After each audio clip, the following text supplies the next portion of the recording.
आपने सुनसान रास्ता के पार्ट 1 में ये देखा कि दिल्ली का राहुल रात में अपने गांव जाते वक्त एक सुनसान रास्ते पर फंस गया। जीपीएस बंद, एक बूढ़ी औरत की चेतावनी, जब वो तेरे नाम से पुकारे तो पलट के मत देखना। पर राहुल ने पलट कर देखा और फिर एक झोंपड़ी, डरावनी आत्माएं, और 3 दिन बाद वो मिला, लेकिन बदल चुका था। आखिर में बस एक लाइन मिली, अब मैं उनका हिस्सा हूं। अब यहीं से पार्ट 2 की असली कहानी शुरू होगी। राहुल की गुमशुदगी के बाद सब कुछ बदल गया था। उसका परिवार टूट चुका था, पुलिस थक चुकी थी और गांव में एक अजीब सी खामोशी फैल गई थी। लेकिन दिल्ली से आई एक औरत, डॉक्टर अन्वी राघव, इस मामले को यहीं खत्म मानने को तैयार नहीं थी। वो पैरासाइकोलॉजी की एक्सपर्ट थी और उसने खुद इस केस की जांच की पेशकश की। इंस्पेक्टर शर्मा पहले तो हिचकिचाए, लेकिन फिर मान गए। अगले दिन डॉक्टर अन्वी उस सुनसान रास्ते पर पहुंची जहां राहुल की जली हुई कार मिली थी। वो कार अब भी वहीं थी, लोहे का एक जला हुआ ढांचा जिसे देखकर लगता था जैसे उसमें आग बाहर से नहीं, अंदर से लगी हो। डॉक्टर अन्वी ने आसपास की मिट्टी से सैंपल लिए। उसके खास उपकरण हवा में कुछ माप रहे थे, कुछ ऐसा जो सामान्य नहीं था। सन्नाटा इतना गहरा था कि पत्तियों की सरसराहट भी कानों में चुभने लगती थी। तभी उनके डिवाइस में हलचल हुई, एक इलेक्ट्रोमैग्नेटिक स्पाइक, और फिर पीछे से किसी के कदमों की आवाज। वो मोली, कोई नहीं था। शर्मा जी ने कहा, मैडम चलिए यहां से, ये जगह ठीक नहीं है। लेकिन तभी उन्होंने देखा, सामने धुंध के बीच एक आकृति दिखाई दी। एक लड़का, सर झुका हुआ, कपड़े जले हुए। डॉक्टर अन्वी ने फौरन उसकी तरफ कैमरा किया।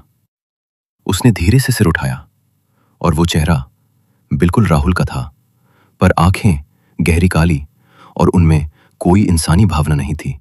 वो बस एक शब्द बुदबुदाया, मदद, और फिर हवा में गायब हो गया।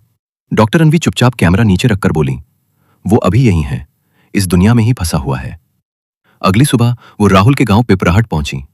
उसके माँ बाप एकदम टूटे हुए थे, लेकिन उसकी मां ने एक बात बताई, राहुल अक्सर नींद में एक ही सब देखता था, एक जली हुई बस, और उसमें बहुत सारे लोग चीख रहे हैं। डॉक्टर अन्वी चौंक गई। उन्होंने थाने जाकर पुराने रिकॉर्ड निकलवाए। 13 साल पहले उसी रास्ते पर एक बस एक्सीडेंट हुआ था। बस में आग लग गई थी, 18 लोग मारे गए, लेकिन उस समय प्रशासन ने खबर दबा दी थी। वजह, लापरवाही और राजनीति। पर कुछ लाशें कभी मिली ही नहीं थी, और तभी समझ आया, ये आत्माएं कभी शांति नहीं पा सकी।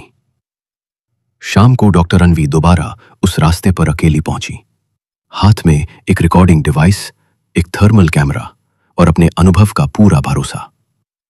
जैसे ही रात हुई, हवा भारी होने लगी, फिर वही धुंध और एक लड़की की चीख, कृपया मुझे बचाओ। वो उसी दिशा में गईं जहां पहले राहुल गया था। घने पेड़ों के बीच एक झोपड़ी अभी मौजूद थी। अंदर एक चारपाई, रस्सियां और दीवारों पर कुछ अजीब से चिन्ह। तभी पीछे से वही आवाज आई, अब आप भी हमारे साथ रहेंगी। डॉक्टर अन्वी ने कैमरा घुमाया। वही लड़की, वही कीले कपड़े, पर अब उसका चेहरा डरावना, काला पड़ा हुआ और आंखों से खून बह रहा था। वो चिल्लाई, मैं यहां सच्चाई जानने आई हूं। आसपास की हवा में दर्जनों आकृतियां उभरने लगीं, जलते हुए चेहरे, चीखती आत्माएं। डॉक्टर अन्वी ने अपने गले से एक लॉकेट निकाला और जोर से बोली, मैं तुम्हें मुक्ति देने आई हूं, अब ये चक्र टूटेगा। अचानक सब कुछ हिलने लगा। जमीन कांप उठी, झोपड़ी दरकने लगी, और फिर एक जोरदार चीख के साथ सब कुछ शांत हो गया।